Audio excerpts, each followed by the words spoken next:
Now I'm proud to be from Cincinnati. Now I'm proud for a lot of reasons, but one of those reasons is that we're the home of brands. I'm fascinated by and I love brands, and that's why I study them. But not everybody is as enamored by brands as I am. The author of this book, for example, documents the rise of brands through consumer society and questions whether it's a good thing that we're surrounded by brands no matter where we go. And this isn't just in books. In 2007, Sao Paulo, Brazil, one of the largest metropolitan centers in the world, they enacted what's known as a Clean City Law. And what this law effectively did was ban much of the outdoor advertising and brand signage from their city landscape. Now, I want you to contrast this with Times Square, Manhattan, New York City, where brands are virtually everywhere you look.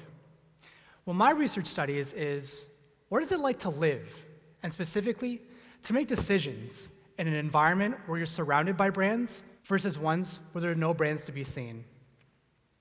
Now, we do know a little bit about being exposed to brands. We know, for example, that merely seeing a brand makes you more likely to not only buy that brand, but also enact behaviors that are consistent with that brand's associations. So in this way, Red Bull actually does give some people wings. But my research asks a deeper question. I ask whether brands affect decisions regardless of the brand that's being displayed, regardless of whether people know the brand, or whether they know what that brand stands for.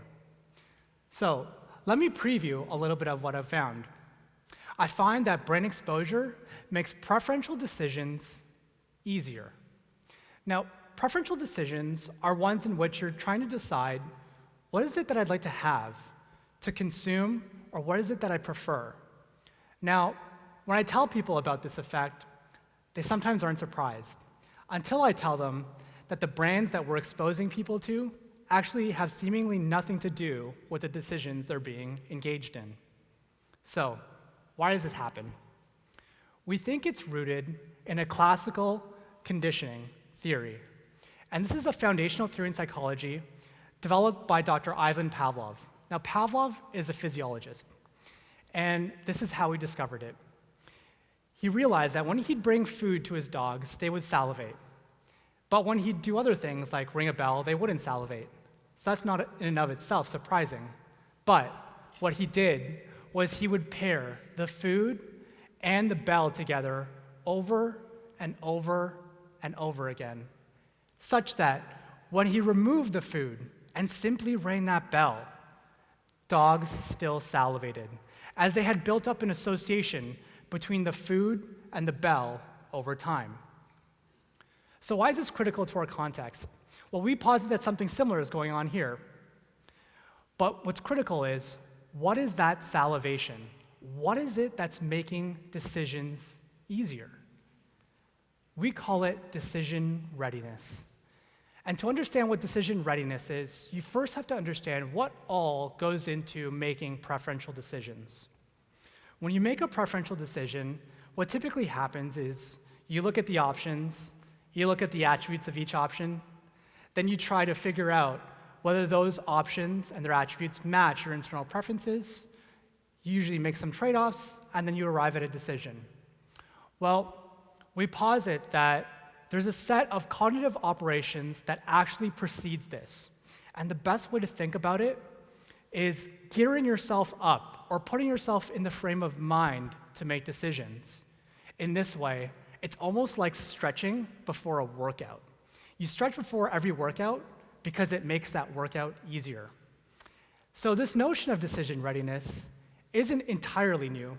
In fact, neuroscientists as early as the 1960s discovered that for actions as simple as writing one's own name or pressing a button, there was a spike in cognitive activity that preceded one's even awareness that they were going to engage in that activity, and they similarly turned that readiness.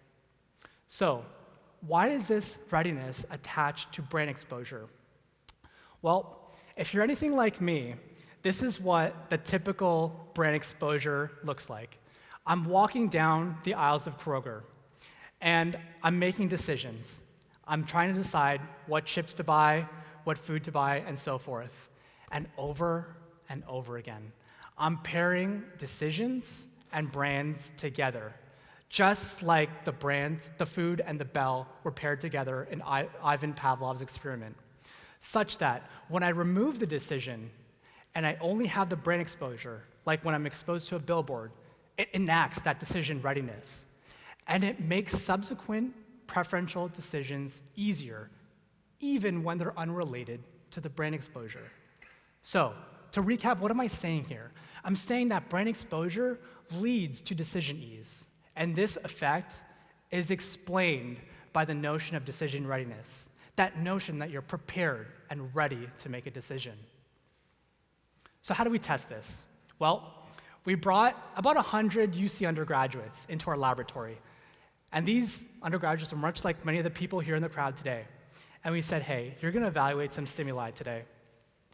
In one condition, we told them that they were going to evaluate brand logos from companies that weren't in the market yet, but they might be soon. So then they evaluated 30 brand logos. In the other condition, we told them that some visual designers in the area wanted to get feedback on their work.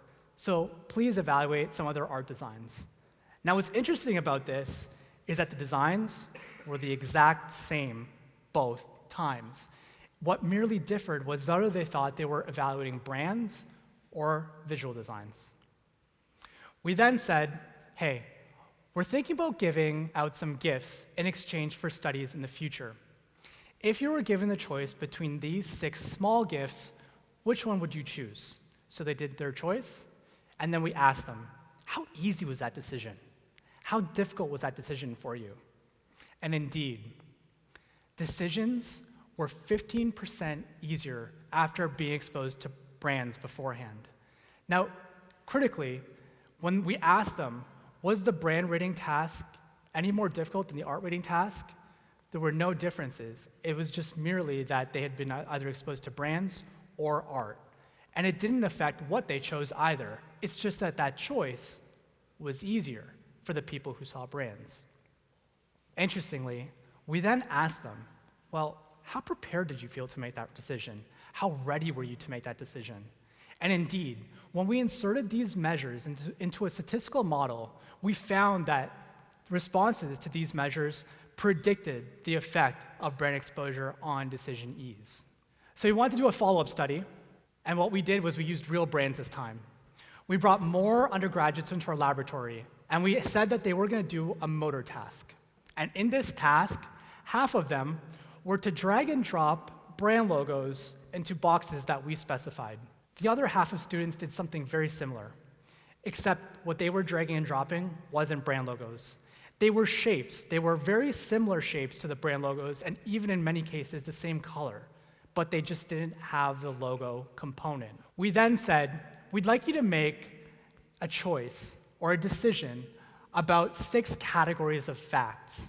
Now, these facts range from things like 10 common items that the US government is currently stockpiling to interesting facts about Idaho. So mildly interesting things, but things that they wouldn't have known beforehand. For one half of the students, we said, please decide which of the following categories of facts you would most like to read, which is a preferential decision. But for another half of students, we said, please decide which of the following categories of facts you think took the most time to compile. Now, what's interesting about this latter question is that it's still a decision, but it's not a preferential decision. It's more a decision of correctness. You're trying to arrive at a correct answer, almost like a math question. And what our theory posits is that the decision readiness that brand exposure prepares you for, it doesn't help for decisions of correctness. It's specific to decisions of preference. Indeed, that's exactly what we found. For matters of preference, like which category of facts they would most like to read, brand exposure indeed helped them make easier decisions. But when it was a matter of correctness, when they were trying to arrive at a right answer, there was no difference between the shapes conditions and the brand conditions. So what do these results mean? Well, for policy, if you think about the management of our outdoor visual space, we're typically trying to balance interests from commercial entities with those from society. And sometimes when we think about the interests of commercial entities, they've gotten a bad rap, right? We think that billboards and outdoor advertising sometimes is not aesthetically pleasing. It could be distracting to drivers, for example. What my research shows is that these commercial displays can have the potential to have positive effects for people. So while much more research is needed on all the effects these commercial displays have, we need to consider these factors when making such decisions. Now, for decisions, we usually think about making decisions easier for people in certain ways. We think about changing the option set, changing the way those options are presented, making them easier to read for people, and so forth. What my research shows is that there's another path to this. If we can just get people to feel prepared and ready to make decisions beforehand, it makes those decisions easier. Now, here we do it with brand exposure, but there are a variety of other ways we might be able to do this. Finally, for brands, my research suggests that there is a new role for brands in society. When we think about brands' role in current society, we usually think about them as being indicators of quality or indicating the bundle of attributes you're going to get with a specific option. And that does help us make preferential decisions. But it helps us make preferential decisions for the options to which they're attached. What my research shows is that this relationship between brands and preferential decisions spans far wider than we've ever really known. So yes, here in Cincinnati, where we are the home of managing some of the largest brands, we can be contributing to make preferential decisions just a little bit easier for people. Thank you.